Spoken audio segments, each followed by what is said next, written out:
Hello दोस्तों, स्वागत है नई वीडियो में। आज की इस वीडियो में हम लोग देखने वाले हैं क्लास 9 के साइंस के बल तथा गति के नियम के कुछ महत्वपूर्ण एमसीक्यू क्वेश्चनों को, जो कि एग्जाम की दृष्टि से काफ़ी महत्वपूर्ण है। यहाँ से आप लोग को डायरेक्ट एग्जाम में कई क्वेश्चन देखने को मिलेगा। तो अगर आप भी क्लास 9 की तैयारी कर रहे हैं तो इस वीडियो के अंत तक बने रहें। और अभी तक आप हमारे चैनल में नए हैं तो चैनल को सब्सक्राइब करें और बेल आइकन को प्रेस करना ना भूलें, ताकि जब भी मैं इस प्रकार की वीडियो अपलोड करूँ तो इसका डायरेक्ट सबसे पहले नोटिफिकेशन आप तक पहुँचे। तो आइए बिना देर करते हुए हम लोग क्वेश्चन को देखते हैं और इसका विश्लेषण करते हुए आगे की ओर बढ़ते हैं। सबसे पहला क्वेश्चन है कि निम्नलिखित में से कौन बल का कार्य है?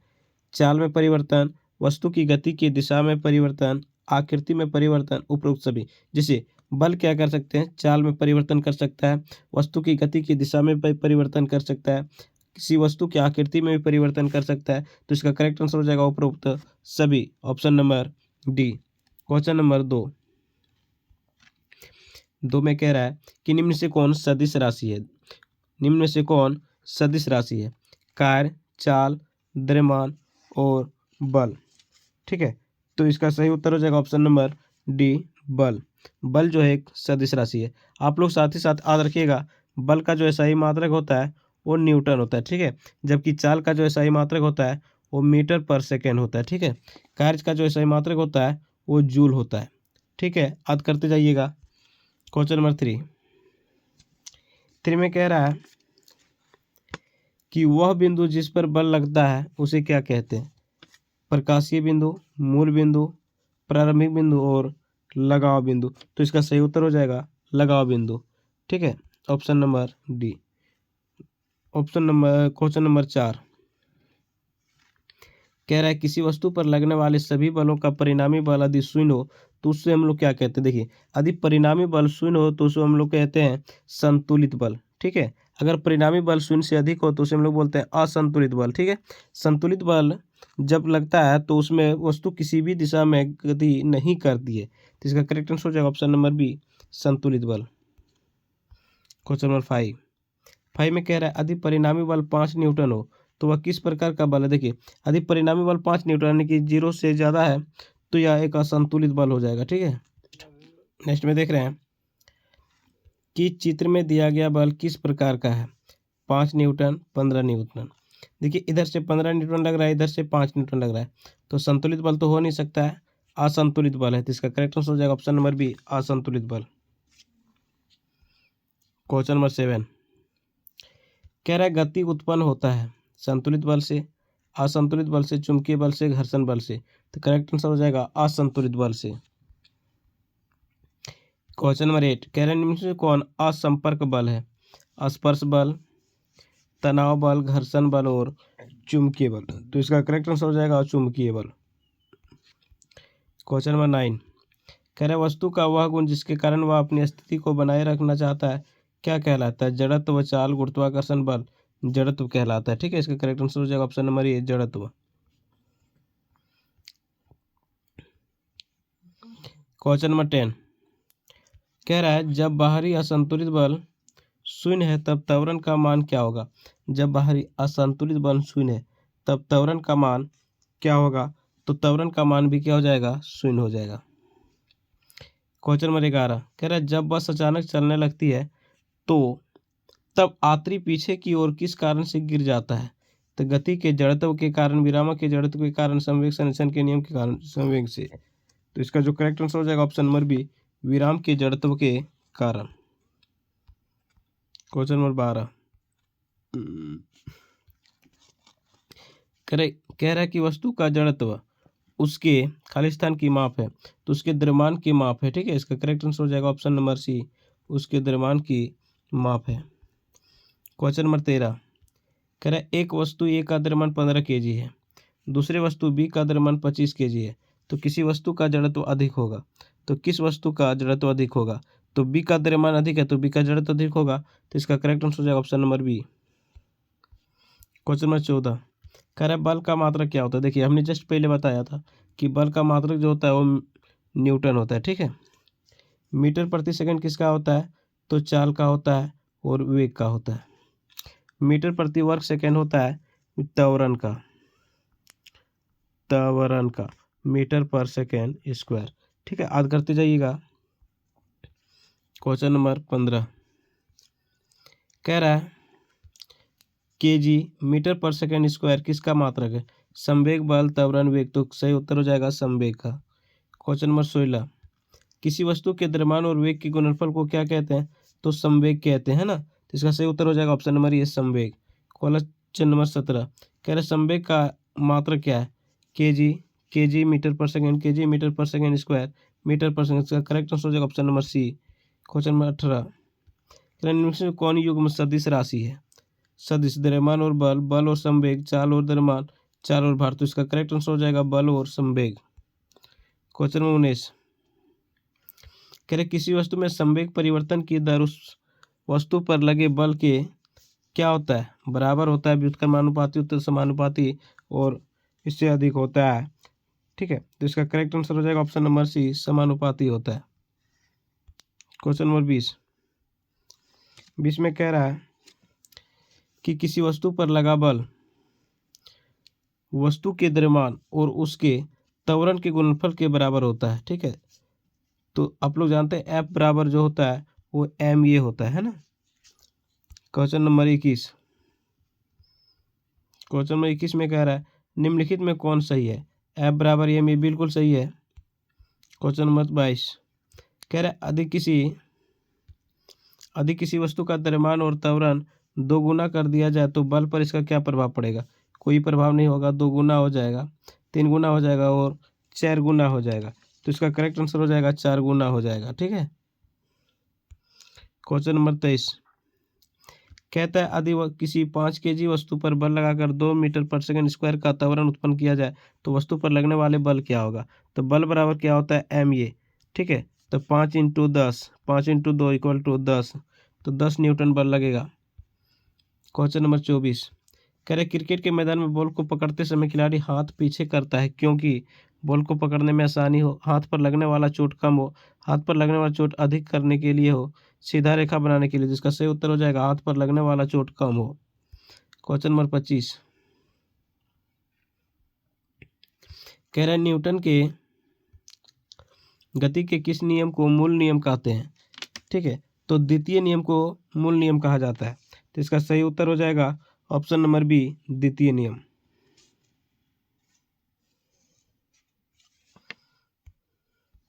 क्वेश्चन नंबर 26 कह रहा है क्रिया तथा प्रतिक्रिया हमेशा समान और विपरीत होता है। ठीक है, जिसका करेक्ट आंसर हो जाएगा समान और विपरीत होता है। क्वेश्चन नंबर 27 कह रहा है जब कोई वस्तु दूसरी सतह पर चलने की चेष्टा करती है तो संपर्क में आने वाले सतहों के बीच लगने वाले बल को क्या कहते हैं? घर्षण बल कहते हैं। ठीक है। क्वेश्चन नंबर 28 कह रहे किस में अधिक बल की आवश्यकता होगी?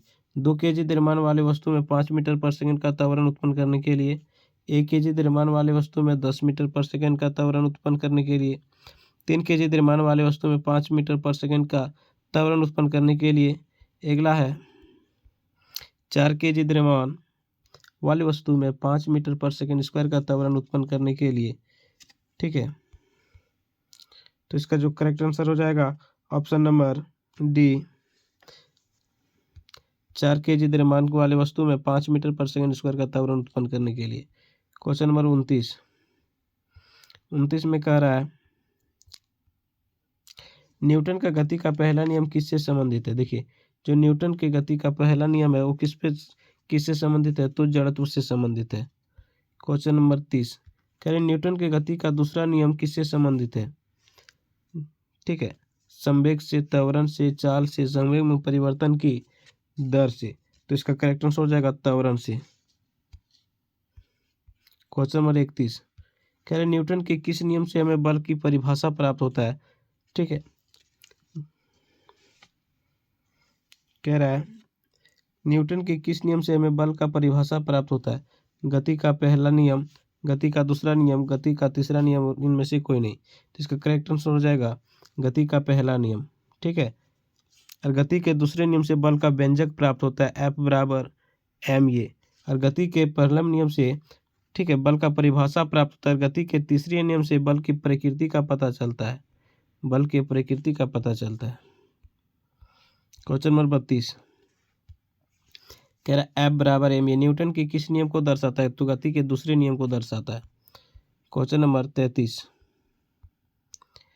33 में कह रहा है क्रिया प्रतिक्रिया न्यूटन की गति के किस नियम से संबंधित है? तो ये तीसरे नियम से संबंधित है। ठीक है, गति के तीसरे नियम में कहा गया कि प्रत्येक क्रिया के बराबर लेकिन विपरीत प्रतिक्रिया होती है। क्वेश्चन नंबर 34 कह रहा है जड़त्व का गुण है किसी वस्तु में होता है, किसी भी वस्तु में नहीं होता है, प्रत्येक वस्तु में होता है, केवल गतिशील वस्तु में होता है। ठीक है, तो इसका सही उत्तर हो जाएगा ऑप्शन नंबर सी, प्रत्येक वस्तु में होता है। क्वेश्चन नंबर 35 में कह जब किसी वस्तु की गति त्वरित होती है तो उसकी चाल में वृद्धि होती है, उसके वेग में हमेशा वृद्धि होती है, वह हमेशा पृथ्वी की ओर गिरती है, उस पर हमेशा कोई बल कार्य करता है। तो इसका सही उत्तर हो जाएगा ऑप्शन नंबर डी, उस पर हमेशा कोई बल कार्य करता है। क्वेश्चन नंबर 36 में कह रहा है कि गति करने के लिए स्वतंत्र किसी वस्तु पर कोई बल लगाया गया है, यदि बल का परिणाम तथा वस्तु का द्रव्यमान ज्ञात हो तो न्यूटन के दूसरे नियम की सहायता से हम वस्तु का त्वरण ज्ञात कर सकते हैं। करेक्ट आंसर हो जाएगा option number C. Question number 37 कह रहा है यदि गति करने के लिए स्वतंत्र 1 kg द्रव्यमान की किसी वस्तु पर 1 न्यूटन बल लगाया जाए तो वह 1 मीटर पर सेकंड की चाल से गति करेगी, 1 kg प्रति सेकंड की चाल से गति करेगी, 10 मीटर पर सेकंड स्क्वायर की त्वरण से गति करेगी, 1 मीटर पर सेकंड स्क्वायर की गति से त्वरण से गति करेगी। तो इसका जो करेक्ट आंसर हो जाएगा ऑप्शन नंबर डी हो जाएगा। क्वेश्चन नंबर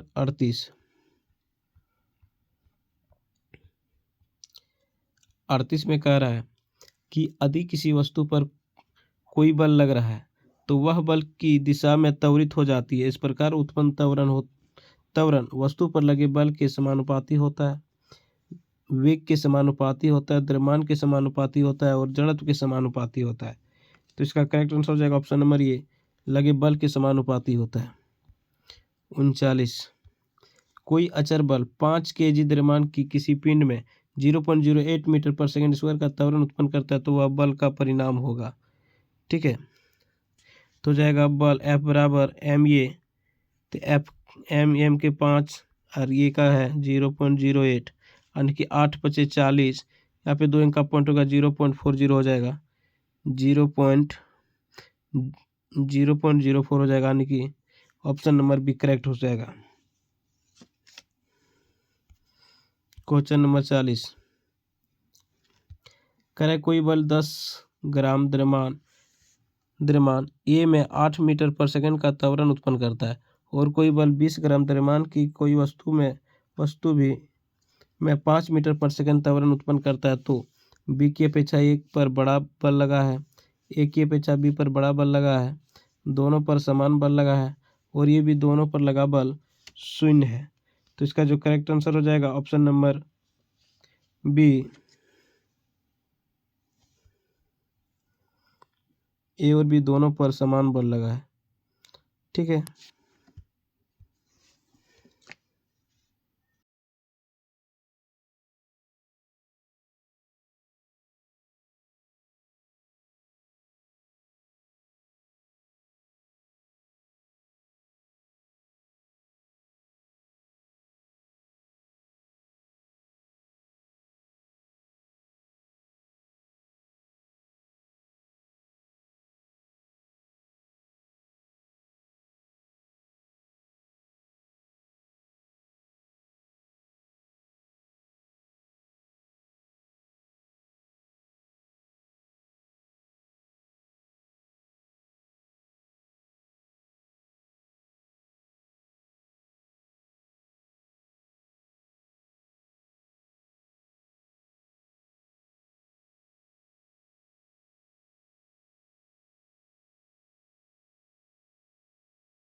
48 नंबर क्वेश्चन कह रहा है किसी वस्तु का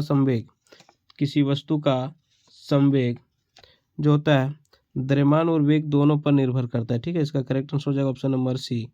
क्वेश्चन नंबर 49 में कह रहा है घर्षण बल किस दिशा में कार्य करता है। जो घर्षण बल होता है वस्तु को धकेलने की विपरीत दिशा में कार्य करता है। ठीक है, क्वेश्चन नंबर 50 कह रहा है अगर दो अनंत तल का झुकाव समान हो तो एक कांच की गोली एक अनंत तल से छोड़ने पर दूसरे अनंत तल में कितनी दूरी पर चढ़ेगी। तो इसका करेक्ट आंसर हो जाएगा ऑप्शन नंबर ए, समान दूरी पर। ठीक है,